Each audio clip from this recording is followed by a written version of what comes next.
बिस्मिल्लाहिर्रहमानिर्रहीम अस्सलाम वालेकुम स्टूडेंट्स। आज हम बायोलॉजी के chapter number 1 introduction to biology के सेकंड लेक्चर को डिस्कस करने जा रहे हैं। सबसे पहले लर्निंग ऑब्जेक्टिव्स को देख लेते हैं। Today we will learn about certain aspects of life, characteristics of life and how can we distinguish between living and non living things. Aspects of life, aspects का मतलब होता है पहलू, यानी हम बायोलॉजी में लाइफ के किन किन पहलुओं या किन किन बातों को स्टडी करते हैं। बायोलॉजी की डेफिनेशन में हमने पढ़ा था biology is the study of life, लेकिन हम बायोलॉजी में लाइफ के हर एस्पेक्ट को स्टडी नहीं कर सकते। बायोलॉजी का एक दायराकार है, एक स्कोप है। इस स्कोप या दायराकार के अंदर रहते हुए तो हम लाइफ को स्टडी करते हैं, इस दायराकार से बाहर हम लाइफ को स्टडी नहीं कर सकते। यही लिखा है, there are certain aspects of life that lie beyond the scope of science of biology। Biology के कुछ एस्पेक्ट्स ऐसे हैं जो बायोलॉजिस्ट के स्कोप से बाहर हैं, जो बायोलॉजिस्ट की दस्तरस से बाहर हैं। बायोलॉजिस्ट इन क्वेश्चन का आंसर नहीं दे सकता, जैसे कि what is the meaning of life, life का क्या मतलब है, why should there be life, life क्यों चाहिए, लाइफ का वजूद क्यों है। ये क्वेश्चन बायोलॉजिस्ट की लिमिट से बाहर हैं। तो ये क्वेश्चन हम किन के लिए छोड़ देते हैं? These questions left for theologians and philosophers. Philosophers क्या होते हैं? जो अपनी सूझबूझ से क्वेश्चन का आंसर देते हैं। अब थियोलॉजियंस क्या होते हैं? ये मजहबी स्कॉलर्स होते हैं, जैसे मुस्लिम्स हैं, हिंदुइज़्म है, क्रिश्चियनी है, दुनिया में जितने भी मज़ाहब हैं इनके मजहबी स्कॉलर्स होते हैं। ये मजहबी स्कॉलर्स और फिलोसफर्स इन क्वेश्चन का आंसर देते हैं। अब हमारे माइंड में ये क्वेश्चन आता है, बायोलॉजिस्ट अगर इन क्वेश्चन का आंसर नहीं दे सकता तो थियोलॉजियंस और फिलोसफर इन क्वेश्चन का आंसर कैसे देते हैं? तो इसका आंसर ये है कि थियोलॉजियंस और फिलोसफर्स की बात को मानने के लिए आपको ब्लाइंड फॉलोअर्स होना पड़ेगा। जैसे बीइंग अ मुस्लिम, हमसे कोई पूछे हमारी ज़िंदगी का क्या मकसद है तो हम कहेंगे अल्लाह ताला की इबादत करना। ये हमें किसने बताया? ये हमें किसी बायोलॉजिस्ट ने नहीं बताया, ये हमें थियोलॉजियंस ने बताया है। अब बायोलॉजिस्ट इन क्वेश्चन का आंसर क्यों नहीं दे सकता? क्योंकि इसे एक्सपेरिमेंटली प्रूफ करना पड़ेगा। हमें पता है बायोलॉजी साइंस का ऐसा डिपार्टमेंट है जहाँ हर चीज़ को एक्सपेरिमेंटली प्रूफ करना पड़ता है, और बायोलॉजिस्ट इन क्वेश्चन को एक्सपेरिमेंटली प्रूफ नहीं कर सकता। तो हम बायोलॉजी में किन चीज़ों को स्टडी करते हैं? आपकी बुक में बड़ा ही अच्छा सेंटेंस लिखा हुआ है, biology deal with matters relating how life works, यानी हमारी बॉडी में जितना भी मैटर है उसकी कंपोजिशन क्या है और हमारी बॉडी काम कैसे करती है, हमारी बॉडी फंक्शंस कैसे परफॉर्म करती है। जैसे मैं अभी बोल रही हूँ तो बायोलॉजी का ये काम है ये देखना कि मैं बोल कैसे रही हूँ। ये जो क्वेश्चंस हैं इनको बायोलॉजिस्ट स्टडी करते हैं। हमने थियोलॉजियंस और फिलोसफर के अकॉर्डिंग जान लिया लाइफ का मतलब क्या है। अब हम बायोलॉजिस्ट के अकॉर्डिंग जानेंगे लाइफ क्या है, क्योंकि बायोलॉजी में हमने लाइफ को स्टडी करना है। According to biologist, life is a set of characteristics that distinguish living things from non living things. बच्चे नॉन लिविंग थिंग्स में डेड ऑर्गेनिज्म भी आ जाएंगे। अब बच्चे हम देख लेते हैं वो कौन सी कैरेक्टरिस्टिक्स हैं जो लिविंग ऑर्गेनिजम्स में पाई जाती हैं। इसमें आ जाएगी सबसे पहले highly organized complex entities composed of one और more cells, contain genetic program of their characteristics, can acquire and use energy, can carry out and control numerous chemical reaction, can grow in size, maintain a fairly constant internal environment, produce offspring similar to themselves, respond to changes in their environment। अब जिस thing में ये सारी characteristics simultaneously पाई जाएंगी हम कहेंगे वो living thing है। अब हम इन सारी करेक्टरिस्टिक्स को वन बाय वन एक्सप्लेन करेंगे।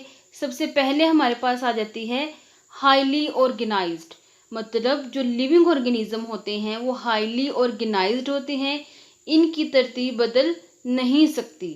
जहाँ पर आंखें लगी हैं वो वहीं पर लगी होंगी, जहाँ पर कान लगे हैं वो वहीं पर लगे होंगे। ऐसा नहीं है किसी की आंखें किसी और जगह पर लगी हों और किसी की किसी और जगह पर लगी हों, मतलब हाईली ऑर्गेनाइज्ड होती हैं। अब नॉन लिविंग थिंग, जैसे हमारे पास टेबल है, टेबल हमारे पास 2 टांगों वाला भी है, 4 टांगों वाला भी है, 6 टांगों वाला भी है, यानी नॉन लिविंग की तरतीब बदल सकती है, लेकिन लिविंग ऑर्गेनिज्म की जो तरतीब होती है वो हाईली ऑर्गेनाइज्ड होती है। सेकंड कैरेक्टरिस्टिक हमारे पास आ जाती है कॉम्प्लेक्स एंटिटीज। लिविंग ऑर्गेनिज्म की बॉडी हाईली कॉम्प्लेक्स होती है। जैसे हमारे पास एक बैक्टीरिया है, हमें पता है बैक्टीरिया कितना स्मॉल ऑर्गेनिज्म है, इसकी बॉडी बनाने के लिए लाखों करोड़ों एटम्स चाहिए। लेकिन नॉन लिविंग थिंग्स, जैसे हमारे पास वाटर का एक मोलिक्यूल है, वो सिर्फ 3 एटम से मिलकर बना है। सो लिविंग ऑर्गेनिज्म की बॉडी जो है वो कॉम्प्लेक्स एंटिटीज से मिलकर बनी होती है। एंटिटीज का मतलब होता है चीज़ों, कंपोनेंट्स। थर्ड प्रॉपर्टी हमारे पास क्या है, कंपोज्ड ऑफ 1 और मोर सेल, यानी लिविंग ऑर्गेनिजम्स जो हैं वो एक सेल पे भी कंप्राइज हो सकते हैं और एक से ज़्यादा सेल पे भी कंप्राइज हो सकते हैं। ऐसे ऑर्गेनिजम्स जो एक सेल पे कंप्राइज होते हैं उनको हम कहते हैं यूनिसेलुलर, जैसे हमारे पास एग्जांपल में आ जाता है यीस्ट। और ऐसे ऑर्गेनिजम्स जो एक से ज़्यादा सेल से मिलके बने होते हैं उन्हें हम कहते हैं मल्टी सेलुलर, जैसे हमारे पास ह्यूमन हैं, प्लांट्स हैं। अब हमारे पास फोर्थ प्रॉपर्टी आ जाती है contain genetic program of their characteristics। सबसे पहले हम वर्ड जेनेटिक को समझ लेते हैं। हमें पता है जितने भी लिविंग ऑर्गेनिज्म हैं वो सेल से मिलके बने हैं और हर सेल के अंदर न्यूक्लियस मौजूद होता है। न्यूक्लियस के अंदर क्रोमोसोम्स होते हैं और क्रोमोसोम्स जो है वो डीएनए से मिलके बना होता है और डीएनए के छोटे छोटे पार्ट होते हैं जिन्हें हम कहते हैं जीन्स। तो जेनेटिक बेसिकली जीन्स को ही बोलते हैं। एक लिविंग ऑर्गेनिज्म के अंदर जितनी भी करेक्टरिस्टिक्स, ये हम कह सकते हैं जितनी भी खसूसियत पाई जाती हैं वो इसके जेनेटिक प्रोग्राम की वजह से होती हैं, वो इसके जीन्स की वजह से होती हैं। फॉर एग्जांपल हमारे अंदर ह्यूमन बीइंग के अंदर क्या करेक्टरिस्टिक्स हैं, हमारे 2 हाथ हैं, 2 कान हैं, 2 आँखें हैं।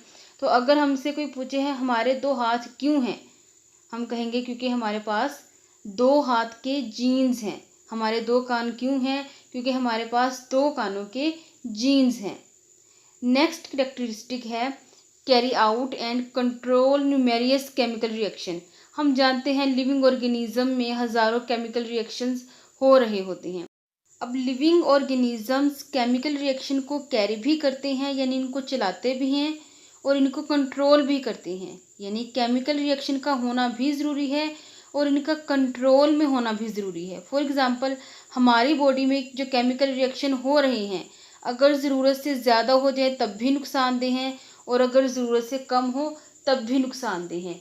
जैसे ब्लड में ग्लूकोज का टूटना, अगर ग्लूकोज ज़रूरत से ज़्यादा टूट जाए तो हम कहते हैं शुगर लो हो गई है और इंसान बेहोश हो जाता है, और अगर ज़रूरत से कम टूटे तो हमें हाइपरग्लाइसीमिया की बीमारी हो जाती है। ठीक है, तो हमारी बॉडी में जितने भी केमिकल रिएक्शन हो रहे होते हैं हम उनको कलेक्टिवली मेटाबॉलिज्म कहते हैं। नेक्स्ट करेक्टरिस्टिक है acquire and use chemical energy. Her living organism energy को एक्वायर भी करता है, यानी कि हासिल भी करता है, और इसे यूज़ भी करता है, यानी एनर्जी को हासिल भी करना है और फिर इसे यूज़ भी करना है। For example in case of plant जो है फोटोसिंथेसिस के प्रोसेस में सनलाइट से एनर्जी हासिल करते हैं, यानी एक्वायर करते हैं, फिर ग्लूकोज बनाते हैं और ग्लूकोज में जो एनर्जी होती है इसे यूज़ करते हैं। इसी तरह ह्यूमन बीइंग्स या अदर ऑर्गेनिजम्स जैसे एनिमल्स हैं वो क्या करते हैं, वो फूड को हासिल करते हैं और इससे एनर्जी लेते हैं। फूड से एनर्जी हासिल करने के प्रोसेस को रेस्पिरेशन कहते हैं। नेक्स्ट करेक्टरिस्टिक है grow in size. Living things size में ग्रो करती हैं और बायोलॉजी में इस प्रोसेस को ग्रोथ कहते हैं। नेक्स्ट करेक्टरिस्टिक है produce offspring similar to themselves, यानी लिविंग थिंग्स ऑफस्प्रिंग प्रोड्यूस करती हैं। ऑफस्प्रिंग का मतलब होता है औलाद, सिमिलर टू देमसेल्व्स जो बिल्कुल इन्हीं की जैसी होती है। ऐसा नहीं है जो बिल्ली ने बच्चा दिया हो वो मुर्गी जैसा हो। लिविंग थिंग्स की जो ऑफस्प्रिंग होती है वो अपने ही जैसी होती है, जैसे इंसान का बच्चा इंसान जैसा ही होगा, और वो अमल जिसके ज़रिए बच्चे पैदा करते हैं इस अमल को रिप्रोडक्शन कहते हैं। नेक्स्ट प्रॉपर्टी है respond to change in environment. जितने भी लिविंग ऑर्गेनिजम्स हैं वो इन्वायरमेंट में होने वाले चेंजेस को रिस्पॉन्ड करते हैं। फॉर एग्ज़ाम्पल, आप एक ऐसी जगह पर खड़े हैं जहाँ पर बहुत ज़्यादा गर्मी है, तो क्या आप वहीं पे खड़े रहेंगे? नहीं, आप जो है वहाँ से मूव करके शेडी इन्वायरमेंट में आ जाएंगे। इसी तरह प्लांट भी इन्वायरमेंट को रिस्पॉन्ड करते हैं। जैसे बहुत ज़्यादा गर्मी में प्लांट्स के पत्ते विल्ट हो जाते हैं, ये इनका रिस्पॉन्स है। या अगर बहुत ज़्यादा टेम्परेचर हो जाए तो प्लांट जो है ट्रांसपरेशन का रेट ज़्यादा कर देते हैं और अपनी बॉडी के टेम्परेचर को मेंटेन करते हैं, ये इनका रिस्पॉन्स ही है। या बहुत ज़्यादा टेम्परेचर में वो अपनी बॉडी में हीट शॉक प्रोटीन पैदा कर लेते हैं, ये इनका रिस्पॉन्स ही है। और इस प्रोसेस को हम बिहेवियर कहते हैं।